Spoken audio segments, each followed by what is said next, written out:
les choses faciles. Et sèche-moi ces larmes de crocodile.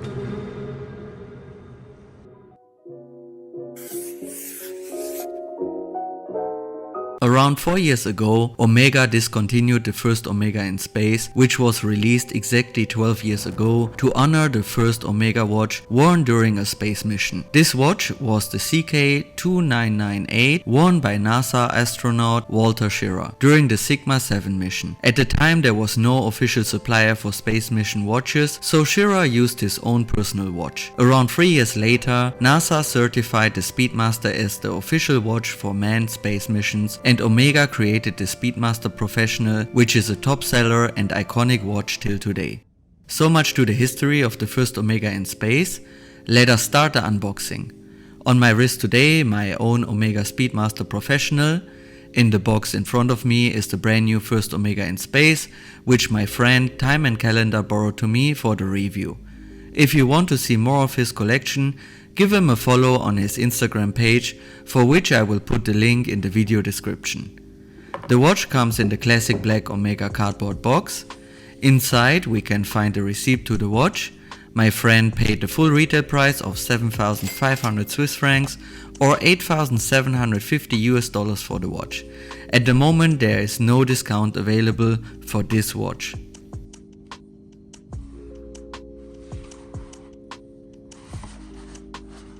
The booklet that you get with all Omega Speedmaster watches.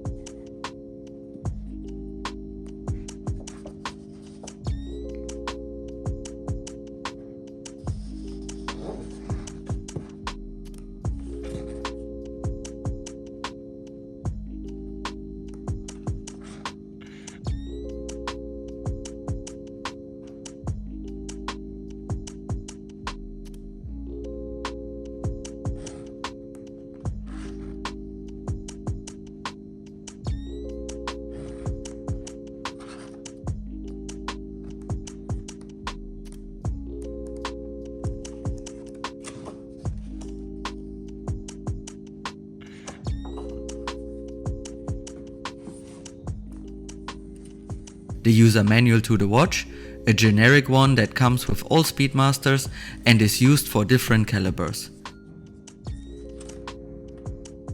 And the watch box itself, which is made from a nylon material and closed with these two velcro straps. The box is inspired from the spacesuits of the astronauts and a nice touch, compact in dimensions and easy to store. Let's open it. And here's the watch, guys. The first Omega in space, October the 3rd, 1962. A beautiful presentation for a beautiful watch.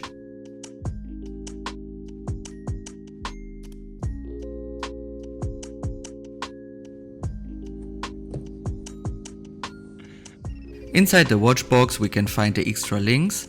6 links had to be removed for my 6.5-inch wrist. So the watch should fit even for big size wrists without the need to buy any additional links. A cleaning cloth to the watch.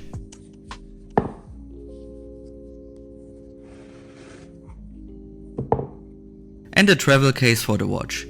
Useful, practical and nicely done with the Speedmaster strap to securely close it. The watch sits snug in the inside and won't move at all.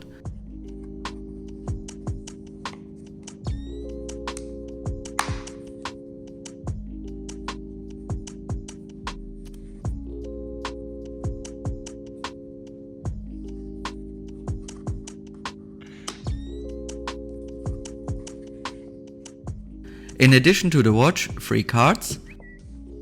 One card with the pictograms that explain all the features of the watch.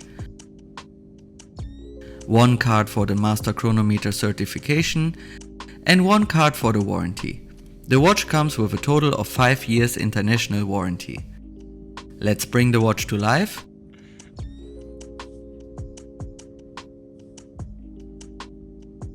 For that we wind the crown in a clockwise rotation. The winding feels smooth with a good resistance and nice sound of the movement. As there is no rotor, you will always have to wind your watch to keep it running. Once the watch is fully wound, you will feel the end stop. The top pusher starts and stops the chronograph, and the bottom pusher resets it.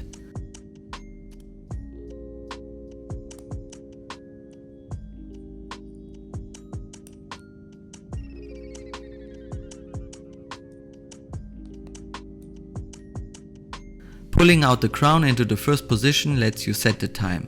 Afterwards you just push it back in and the watch is ready to go.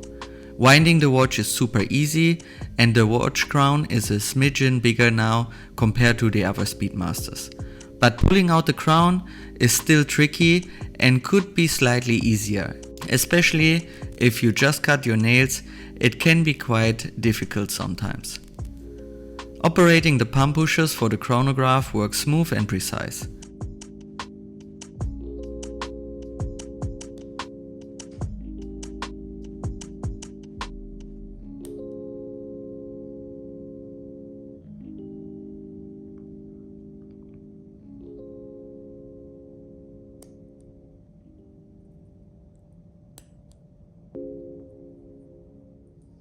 The weight of the watch with the resized bracelet is 125 grams and with all links 135 grams.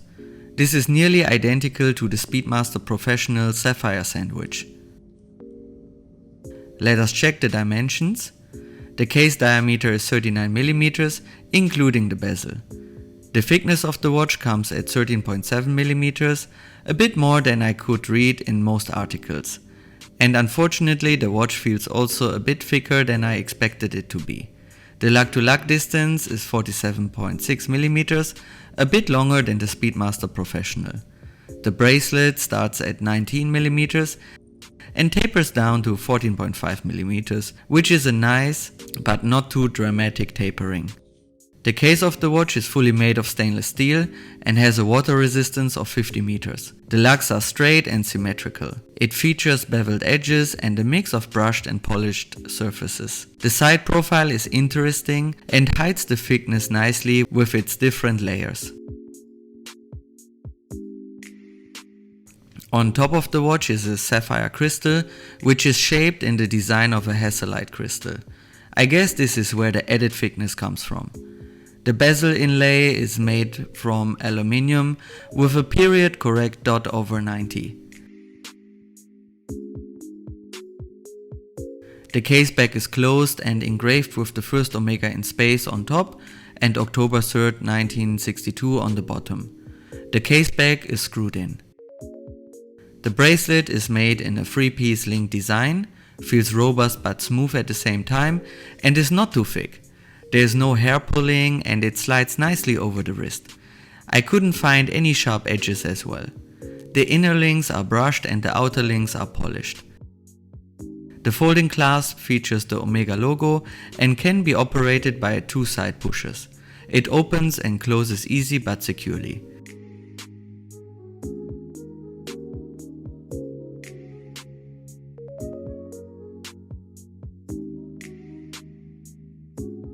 In the inside of the clasp is a 5mm easy extension feature that is well appreciated to find the right fit for different temperatures. In the inside of the watch is the well-known 3861 movement that comes with a power reserve of 50 hours, coaxial escapement, hours, minutes, seconds and chronograph function, and is Metter's chronometer certified. This guarantees precise timekeeping and a high magnetic resistance of up to 15,000 Gauss, which is really exceptional. Rhodium plated finishes and straight Geneva waves elevate the movement to a beautiful appearance besides its nice open architecture.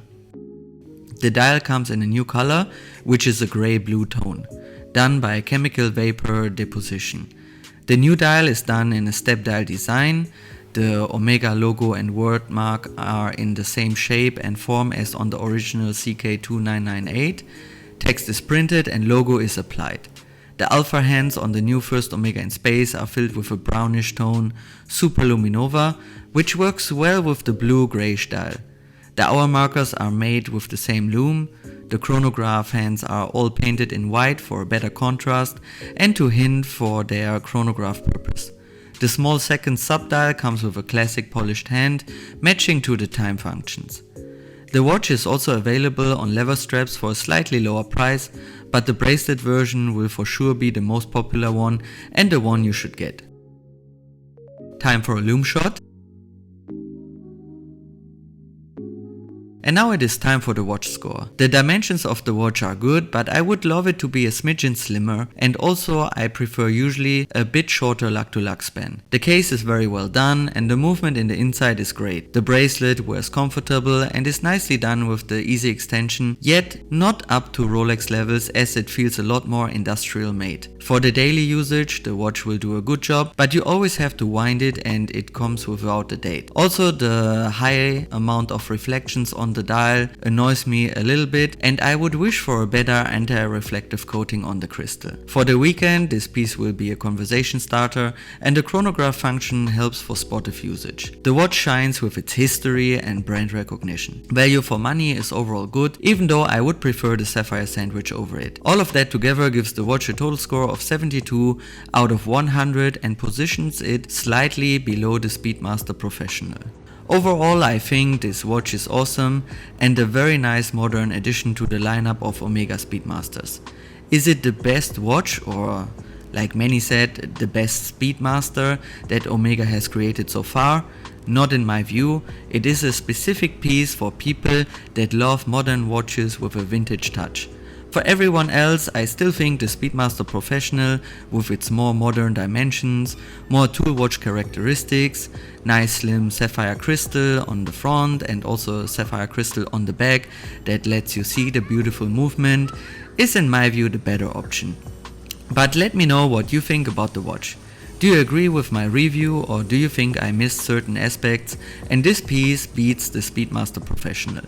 Let me know in the comments down below. Thank you for watching and see you in the next one. Bye bye.